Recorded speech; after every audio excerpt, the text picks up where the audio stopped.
ఉంటుంది కాబట్టి మీకు ఏ లోటు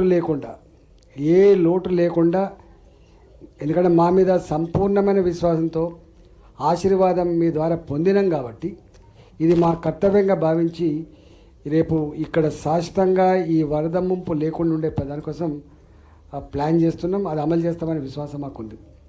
96లో వరదలు వచ్చినప్పుడు నేను కూడా ఇక్కడ ఉన్నా. అంటే ఈ మొత్తం మునిగిపోయింది. అంటే మామూలుగా లేదు, 10 ఫీట్ల నీళ్ళు వచ్చినాయి. 96 వచ్చిన వరదలు చాలా ఎక్కువ. మళ్ళీ అంత వరదలు మళ్ళీ ఎప్పుడు రాలే. మొత్తం కార్లన్నీ మునిగిపోయినాయి. ఫస్ట్ ఫ్లోర్ అంతా కూడా మునిగిపోయిన చేతి అలవాల నుంచి మొదలుపెట్టి ఇక్కడ దాకా అంతా అయింది. కాబట్టి నేను ఒకటే మొన్న కంటోన్మెంట్లో నేను వరుసగా ఎన్ని మీటింగ్లు అయినా కూడా పోతున్నాను.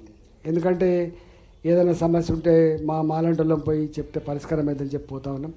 డెఫినెట్గా సిఇఓ గారు కానీ కంటోన్మెంట్ కానీ రేపు డబ్బులు తెచ్చేది కానీ కేంద్ర ప్రభుత్వం నుంచి అవుతుంది. కాబట్టి మేము ఎవరి మీద డిపెండ్ కాకుండా తప్పకుండా మేము అన్ని విధాల అన్ని సమస్యలు పరిష్కరిస్తున్న విశ్వాసం నాకున్నది.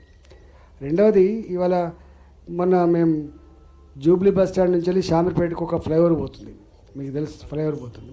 ఆ ఫ్లైఓవర్ సంబంధించి కేంద్ర ప్రభుత్వ భూములన్నీ కూడా ఇచ్చినారు. జనరల్గా రాష్ట్ర ప్రభుత్వం ఇచ్చినప్పుడు భూమి బదులు భూమి ఇచ్చుడు కానీ లేకపోతే డబ్బులు ఇచ్చుడు కానీ ఉండే సిస్టమ్ ఉంటుంది. ఇక్కడ కూడా రాష్ట్ర ప్రభుత్వం ఆ భూమి తీసుకున్నప్పుడు ఆ డబ్బుని కేంద్రానికి జమ చేయాలి. అయితే మేమేం చెప్పినాం, కేంద్రం ఎందుకు జమ చేస్తాం, ఈ డబ్బుల్ని ఇక్కడనే కంటోన్మెంట్లో మేము ఖర్చు పెట్టుకుంటాం. దానికి 2 ప్రణాళికలు ఉన్నాయి. ఒకటేమో శాశ్వతంగా బాటిల్ నెక్స్ ఎక్కడైతే ఉన్నాయో నీళ్ళు ఇక్కడనే ఉంటుంది. విమాన్ నగర్ అంటారు దాన్ని. విమాన్ నగర్ దగ్గర పెద్ద కాలం ఒకసారి దగ్గరికి వచ్చింది. బిల్డింగ్లు ఉన్నాయి. మునుపటి లెక్క మళ్ళీ బిల్డింగ్లే కూలగొట్టాలి కాలువలే కట్టాలనే పద్ధతి ఏం లేదు. ఎక్కడికక్కడ రోడ్ల కింద కూడా పెద్ద నాలాలు నిర్మించుకొని మళ్ళీ పైన సేమ్ రోడ్లు వేసుకునేటువంటి ఆస్కారం ఉంది. 100 టన్నుల లారీలు పోయినా కూడా పోకుండా ఉండేటువంటి స్ట్రక్చర్స్ నిర్మాణం వచ్చే టెక్నాలజీ వచ్చింది. కాబట్టి డెఫినెట్గా ఈ ఎక్కడెక్కడైతే బాటిల్ నెక్స్ ఉన్నాయో టోటల్ డ్రైనేజ్ వ్యవస్థ కోసం ఎన్ని డబ్బులు ఖర్చు అయినా కూడా దాంట్లోకి ఖర్చు పెట్టాలని చెప్పి మేము సూచించడం. ఆ డబ్బు కూడా రాష్ట్ర ప్రభుత్వం నుంచి వెళ్ళి ఇక్కడనే జమ చేసుకునేటువంటి వెసులుబాటు కూడా వచ్చింది. అంటే ఆ డబ్బు మొత్తం కంటోన్మెంట్కి రాబోతుంది. కంటోన్మెంట్ వాళ్ళు జమ చేయగానే ఇక్కడనే ఖర్చు పెట్టే ఆస్కారం ఉంది.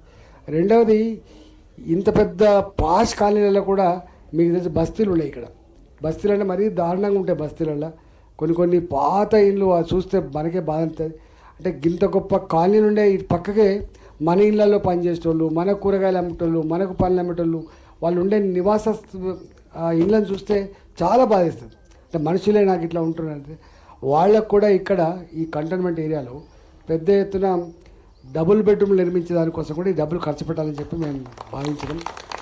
నేను చాలాసార్లు ఇక్కడ కంటోన్మెంట్లో ఎలక్షన్స్ అప్పుడు నేను కూడా వచ్చేది.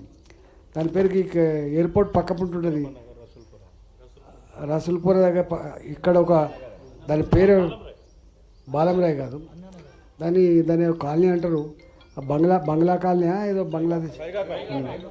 మరీ దారుణంగా ఉండే. మనుషులు నివసించి కాదు జంతువులు కూడా నివసించే ప్రాంతాలు ఉండే. ఇప్పుడిప్పుడే అది కొంచెం బాగుపడి కనబడతా ఉంది.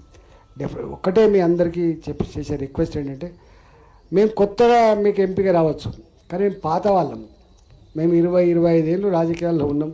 మేము మా ప్రస్థానం అంతా మీ కళ్ళ ముందు ఇట్లా కనబడుతూ ఉంటుంది. మీకు గూగుల్లో కూడా కనబడుతుంది, లేకపోతే మీ అనుభవంలో చూసిన వాళ్ళు. కాబట్టి ప్రజల బాధలు, ప్రజల కష్టాలు, ప్రజల కన్నీళ్ళు, వాటికి పరిష్కారాలు మేము చేసిన వాళ్ళం.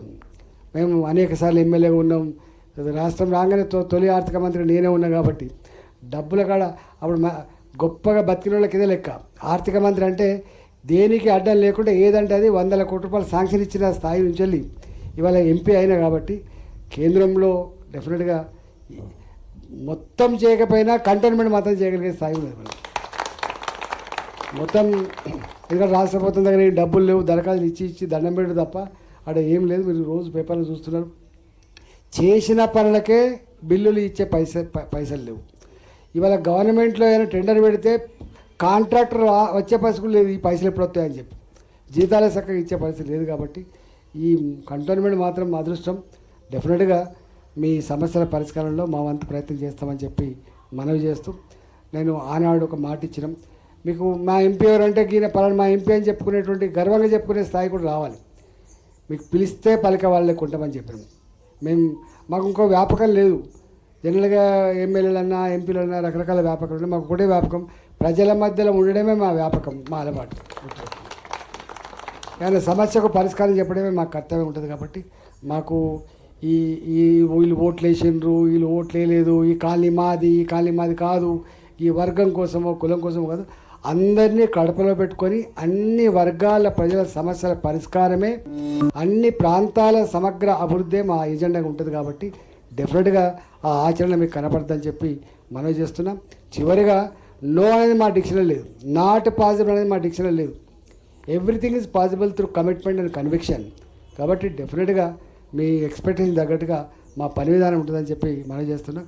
ఇక మన నర్మదా అయితే మీ